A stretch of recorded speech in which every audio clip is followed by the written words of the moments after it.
Hello guys! Welcome to another adventure of Hazel and Martin YouTube channel. So for today's video ay gagala kami dahil birthday ko guys! Yay! So yan, today nga ay birthday ko. So may pupuntahan kami ng husband ko at nag-book siya ng tour para sa aming dalawa. So ayan na nga, first sumakay kami ng tram or metro. Tawag nila dito ay metro. And then, eto nga, bumaba kami dito sa Lan Vanoy. Ayan, nakikita ko pa yung aming hotel, yung aking hotel na pinapasukan. And then, eto na nga, ay nakasakay na kami dito papuntang Amsterdam. Ayan, pupunta kami ng Amsterdam. And then, dun kami sasakay papunta ng Enkhuizen. So, ito guys, nandito na kami sa Amsterdam. So, ayan. Ito nga guys, ay nakarating na kami dito sa Amsterdam. So dito naman kami sasakay papuntang Horen. Ito nga pala yung monitor nila kung anong oras parating yung train. Napakaganda talaga ng sistema dito sa Netherlands dahil makikita mo at malalaman mo kung anong oras darating yung train. At ito na nga, ay dumating na nga yung train na hinihintay namin dito sa Netherlands. Ayan, hanggang second floor yan. Tapos ayan, pinili namin dito sa taas. Ayan, napakaganda ng view. Sayang nga at hindi ko naabutan yung mga tulips. Alam niyo ba guys, ay makikita din dito sa Netherlands yung mga tulip fields. Oh my God, excited na ako pero next year pa yon dahil hindi ko naabutan ngayon. So guys, nandito na nga, nakarating na kami sa Horen. Tapos umakyat lang kami dito sa bridge kasi sasakay kami dyan sa old train na yan. Ayan, nakita ko na. Tapos ito na nga, may entrance dito at nag-book pala yung husband ko sa online. So ayan, tapos meron din silang little museum. Makikita mo dyan kung kailan nag-start yung old train na yun, kung kailan tumatakbo. Ayan, makikita dito kung kailan nag-start.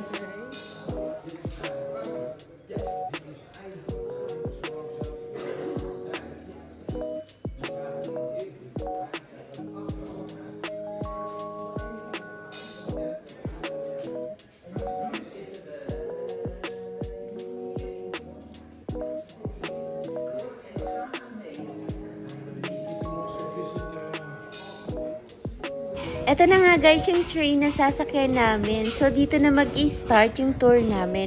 Actually pa-triangle siya. Is mag-i-start siya dito. Tapos next is sa Medemblik or Medemblik tawag nila.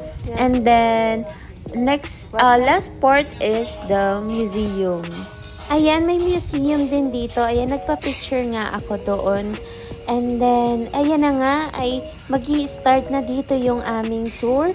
And then, ayan, sumasakay na yung ibang turista. So, guys, eto, pang turista lang to talaga. Ginagamit nila to para sa mga ano. So, ayan, sasakay na nga kami. At excited na ako kung paano ginagamit yung dating train. So, ayan. Eto, guys, yung loob ng train. Ayan, kahoy lang siya. And then, ini-imagine ko, tinanong ko yung asawa ko kung paano nung mga panahon ng mga yung sobrang lamig. Paano kaya nila dahil walang heater. Ayan. Tapos ito nga yung sinasabi ko, yung pa-triangle. Ayan. Tapos sasakay kami din ng boat. Papunta naman ng museum. Pero kasama yun sa lahat ng binayaran namin. So, ayan o. Ayan, Medemblik. Ayan, tinuro ng husband ko. And then, sasakay kami ng boat. And then, yun, Enkhuizen. So that's going to be our day tour. And then Ito na nga, ay pinai-steam na yung aming train na sasakyan. Ayan, ang ginagamit pala dito ay coal.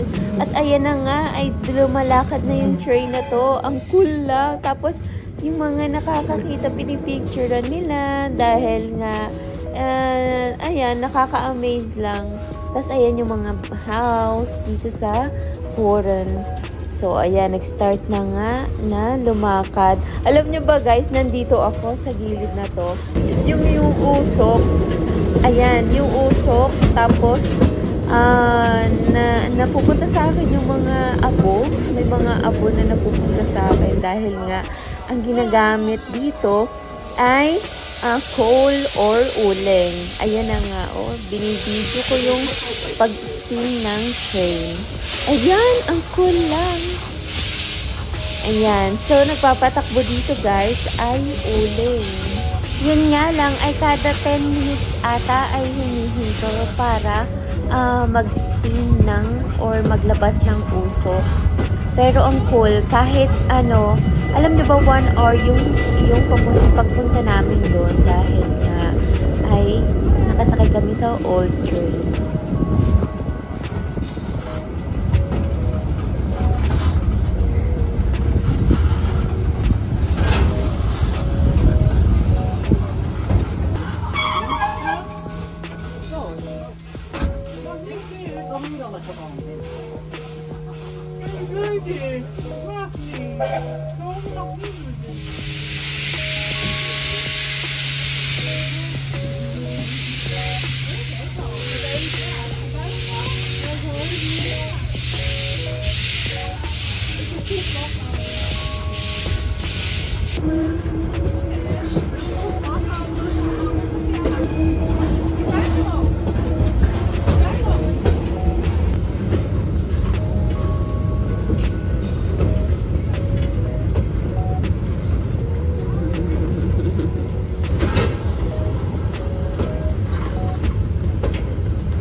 Nakarating na nga kami dito sa Medemblik. Ayan, tapos yung mga turista tinitingnan yung front ng train.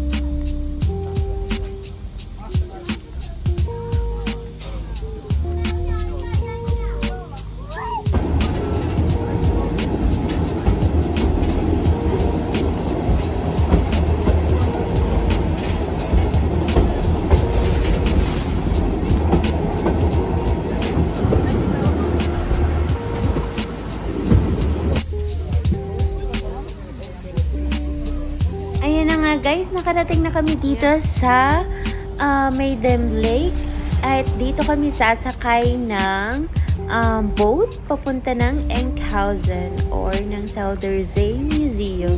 So ito, lakad-lakad lang tapos kumain din kami dito. Dapat ay pupunta kami ng castle kaya lang medyo malayo.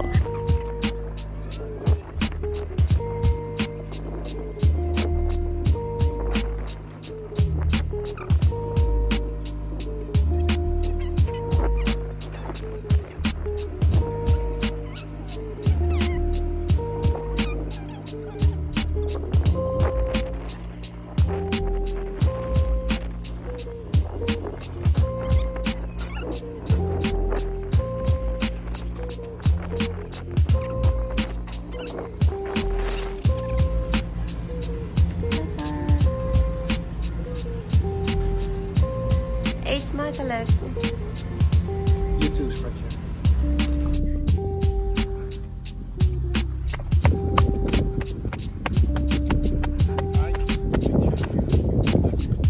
So yeah guys, this is the part 1 of our video of our vlog. So sana nag-enjoy kayo and then next kong i-upload ay yung pagsakay namin sa boat and then yung pagpunta namin sa Zuiderzee Museum. Dapat nyo guys panoorin yun dahil napakaganda dun sa Zuiderzee Museum. At bakit ko nasabi na maganda? Dahil yun ay outdoor museum. Yung museum na yun ay yun yung mga bahay ng mga sinaunang farmer dito sa Netherlands. talagang yung mga bahay nila ay ginawang museum. At napakaganda, grabe. Akala ko talaga ay nasa loob siya. Pero hindi, outdoor siya. Napakaganda. And then ito na nga ay pasasakay na kami dito sa boat. So hanggang sa susunod guys, sana ay abangan yung aming part 2 ng aming vlog. Hanggang dito na nga lang. Maraming salamat sa panonood. Hanggang sa muli. Bye!